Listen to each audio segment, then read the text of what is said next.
2017 has been a fantastic year for gaming, and today on GameRanks we're going to give you the top 15 games of the first half of 2017. Now keep in mind, this is only the first half of the year. We aren't clairvoyant, we don't know what the best games of the second half are going to be, so we're just talking about the first 6 months here. Number 15 is Endless Space 2, a turn-based strategy 4X. This is a game that easily makes every other 4X look like crap, visually speaking. The sound design is amazing, the music is amazing, and this game absolutely sets the bar as far as visuals for a turn-based strategy game. It's got good writing, so the fact that it focuses on different factions, stories, and elements of progression, it's not tedious or horrific, it's actually very engaging. And aside from the fact that there's not a lot of replayability in it, this is just a top-shelf game. Number 14 is Dirt 4. Dirt 4 for me is easily the best rally racing game. It's got an incredibly comprehensive career mode that's challenging, but not necessarily simulation challenging, because it's still just fun as hell. It's one of those games where you're not playing it for a 100% accurate reproduction. It is not a simulation. You might get some people who will argue about that, and that's fine. In fact, I think it's better that people argue about that, because if you have a game that both the simulation people and the arcade racing people both like, that's actually pretty amazing.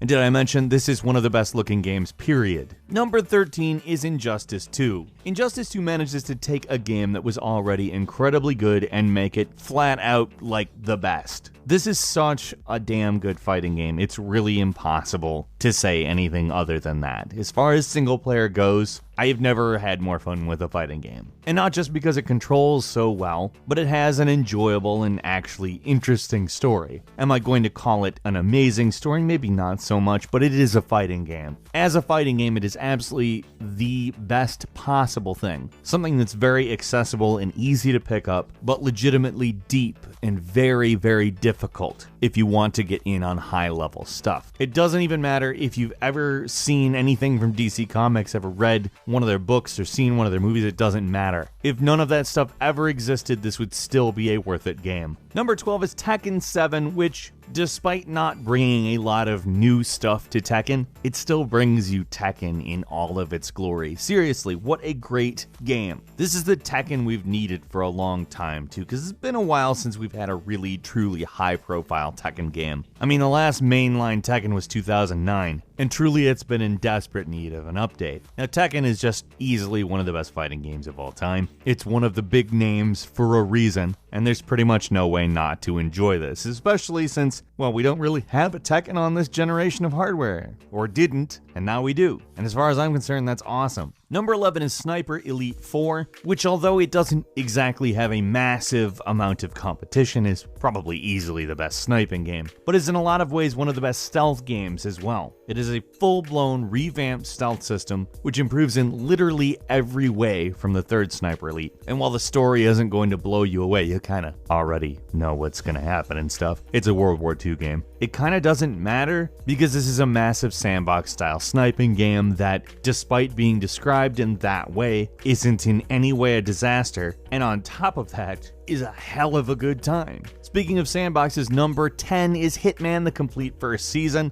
And if you were one of those people that was kind of bummed with the last few Hitman games because they became a bit linear, and you also didn't get to check out this game as it was released episodically, do this. Get this game. This is everything that has made Hitman great over the years, except for ratcheted up to 11. As far as I'm concerned, this version of Hitman is the definitive version of Hitman. It is balanced, it is polished, the levels are huge, they have a million different ways that you can get through them, and frankly, one of the episodes of this game could easily be spent hours and hours and hours of time on, just going through it, doing different things, getting different reactions. It was a bit of a stretch for some people that they did this game episodically, but this is actually the game that sold me on the episodic model. As they work on each one, it seems very much like they're taking their time, because each different episode is is its own production, and it really comes off that way. Because of this, I think this is easily the best entry to the series. Number 9 is Team Ninja's Nioh, which is an action RPG that manages to give you a slightly Team Ninja take on basically the Dark Souls formula. However, it goes above and beyond in a lot of different ways, not necessarily making a better game, but definitely a different game, certainly worthy of your time, just in the way this game uses aesthetics and Japanese folklore to create something that feels just utterly of its own creation. There is nothing really quite like Nioh, despite the fact it is very, very much a cousin of Dark Souls. It is difficult, but the combat is extremely intuitive, although very technique-based, very timing-based. This is not a button masher, but damn, it is a hell of a game. Number 8 is What Remains of Edith Finch, a narrative-driven game. Is a little bit linear, but if you can get beyond that, and believe me, I can get beyond that because I like me some linear games. I just know that not everybody likes the same thing I like. Still, knowing that this is an incredibly detailed and varied storytelling experience about what happened to the Finch family, it presents itself as a series of vignettes with narrative, different settings, and even different mini-games in order to progress. It's a game that essentially keeps itself changing throughout the entire experience and absolutely is in its own class. Nothing is quite like this game, and I think in the case of this game, that is definitely a positive. Number 7 is Dead by Daylight, an asymmetrical multiplayer shooter that very much succeeds in a lot of ways that Evolve failed. Now, the concept and setting itself is very similar to the Friday the 13th game, however, it's very hard to call it any kind of a ripoff. They end up being very different in a lot of key ways. There's a killer and several survivors on a map. The survivors have to work essentially their way around the killer. They have to start up several generators, which then give an exit. When the exit is powered, they can leave, and if they leave, they win. Or if the killer kills them, they lose. This is an intense game. It gets all of these really cool audio cues very right, and the team members all have very different abilities, so teamwork is encouraged. It kind of takes the best of the hero-based shooter and applies it to something that is not a shooter. It's sometimes not completely balanced, but it mostly works, and it's fun as hell. Number 6 is NieR Automata. If I had to sell to you in one sentence, I would say it's basically Bayonetta, but with androids and machines in a post-apocalyptic world, and if you described it that way to me, I would be sold. But it's more than that. It's definitely more than that. There's a lot more varied gameplay in this than there is in Bayonetta. That's not to say it's automatically better than Bayonetta or that Bayonetta is automatically better than this. I think it's just Platinum Games makes phenomenal games, and NieR Automata is an obvious tour de force. Now, there are so many genres packed into this one game. You can literally be playing a top-down shooter one moment and be in a text-based novel the next. And that might sound jarring, but it is not. I don't know how to describe it to you, but somehow this game manages to be the most fluid experience in genre hopping that I have ever had in a video game. I seriously cannot praise this game enough. It is so good. Number 5 is Prey, not to be confused with the original Prey games. This is definitely a different game. Now, if you like the Dishonored games, Prey is going to feel fairly at home for you. If you can imagine Dishonored with a completely different set of powers that do not act in any way like Dishonored powers, with a lot of the inventory management that made System Shock such a great experience, with a bunch of very weird philosophical stuff thrown in,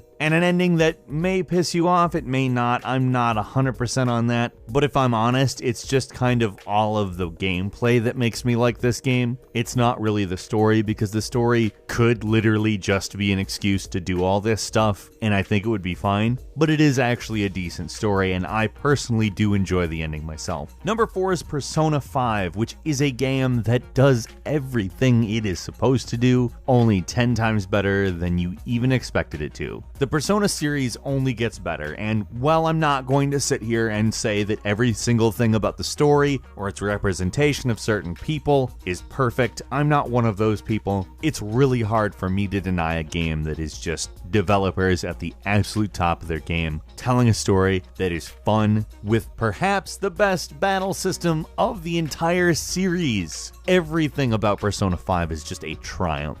Number 3 is Resident Evil 7, a game that took everyone by surprise, except me. I basically thought it was going to be good. So many people were skeptical of this game going in, but I was like, this kind of seems like it has something to it, because I understand a lot of people were really tired of the vaporware Silent Hills type game, and they were understandably skeptical that this game wouldn't feature any actual combat or things like that, but this ended up being basically the best rounded Resident Evil game since the original trilogy, and nothing could make me happier than to say I kind of expected that. It seemed like they got what made Resident Evil into Resident Evil and introduced it into your face in a way you weren't expecting, and that was just brilliant. I love Resident Evil 7. Number 2 is Horizon Zero Dawn, which is easily the best open world game, the best new IP, and really just a delight. Somehow this game manages to take all of these conventions that we complain about in basically every other game and make them actually pleasant to do. You find a tower, oh, there's a unique way of unlocking it, and it's different for every single one of them. The world itself actually feels dense and lived in instead of like a big map that somebody made huge so they could say, there's a certain amount of square miles on this map. Ooh, aren't you impressed? No, this is a game. It is a well-designed game at that